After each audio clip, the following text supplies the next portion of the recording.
அஸ்ஸலாமு அலைக்கும் வரஹ்மத்துல்லாஹி அஸ்ஸலாமு அலைக்கும் வரஹ்மத்துல்லாஹி வபரகாத்துஹு. இன்னைக்கு நம்ம வீடியோல அவுஃப் இப்னு மாலிக் அஸ்ஜாயி ரலியல்லாஹு தஆலா அன்ஹு அவர்கள் ஒரே நாள்ல செல்வந்தராகிறதுக்கு காரணமா இருந்த ஒரு திக்கரை பத்தி தான் பார்க்க போறோம். இந்த திக்கர் நம்ம எல்லாருக்குமே ரொம்பவே பரிச்சயமான ஒரு திக்கர்.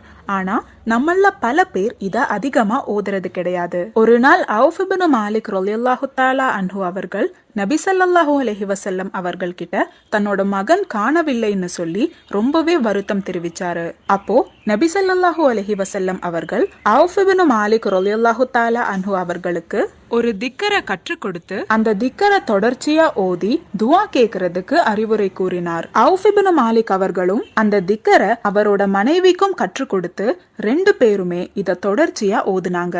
கொஞ்ச நாட்கள்லயே அவங்களோட மகனான சாலிம் ரலியல்லாஹு தஆலா அன்ஹு அவர்கள் சுமார் 100 ஒட்டகங்களையும் 4000க்கும் மேலான ஆடுகளையும் மேய்த்து கொண்டு அவுஃப் இப்னு மாலிக் ரலியல்லாஹு தஆலா அன்ஹு அவர்கள் கிட்ட வராரு. அவுஃப் இப்னு மாலிக் ரலியல்லாஹு தஆலா அன்ஹு அவர்கள் தன்னோட மகன் கிட்ட நடந்த விஷயங்களை பத்தி கேட்டாரு. அப்போ தன்னோட மகனை யூதர்கள் சில பேர் அடைத்து வச்சதாகவும் அன்னைக்கு இரவு அவங்க மது குடிச்சதுனால மயங்கி போனாங்கன்னும் அந்த நேரத்துல சாலிம் ரலியல்லாஹு தஆலா அன்ஹு அவர்கள் அந்த யூதர்கள் கிட்ட இருந்த ஒட்டகங்களையும் ஆடுகளையும் அழைத்து கொண்டு வந்ததாக தன்னோட தந்தை கிட்ட சொல்றாரு. இத கேட்ட அவுஃப் இப்னு மாலிக் ரலியல்லாஹு தஆலா அன்ஹு அவர்கள் நபி ஸல்லல்லாஹு அலைஹி வஸல்லம் அவர்கள் கிட்ட போய், யா ரசூலுல்லாஹ், நீங்க கற்றுக் கொடுத்த அந்த திக்கர்னால என்னோட மகன் சில கால்நடைகளோட திரும்பி வந்திருக்காரு. ஆனா அந்த கால்நடைகள் எங்களுக்கு சொந்தமானதா அல்லது அது எங்களுக்கு ஹராமானதான்னு கேட்டாரு.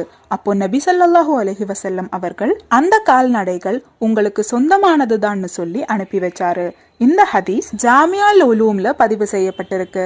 நபி ஸல்லல்லாஹு அலைஹி வஸல்லம் அவர்கள் அவுஃப் இப்னு மாலிக் ரலியல்லாஹு தஆலா அன்ஹு அவர்களுக்கு கற்றுத்தந்த திக்கர் லா ஹவுல வலா குவத்த இல்லா பில்லா. வெளிவர முடியாத ஒரு கஷ்டத்துல மாட்டி மனவருத்தத்தோட இருக்கிற ஒரு நபர் இந்த திக்கரை ஓதும் போது அவங்களோட பிரச்சனைகள் தீரறது மட்டும் இல்லாம அவங்க நினைச்சு கூட பார்க்காத இடங்கள்ல இருந்து பரக்கத் அதிகமா வந்து சேரும். இந்த பதிவுல உங்களுக்கு ஏதாவது சந்தேகம் இருந்துச்சுன்னா கமெண்ட் பண்ணுங்க. நீங்க மரணித்த பிறகும் உங்களுக்கு நன்மை வந்து சேர்ந்து கொண்டே இருக்க இன்ஷா அல்லாஹ் இந்த ஒரு வீடியோவை ஜாரியான சதகாவா நினைச்சு உங்க நண்பர்களுக்கும் ஷேர் பண்ணுங்க. அல்லாஹு தஆலா நம் அனைவரின் வாழ்க்கையிலும் ஹைரும் பரக்கத்தும் தந்து அருள் புரிவானாக. ஆமீன்.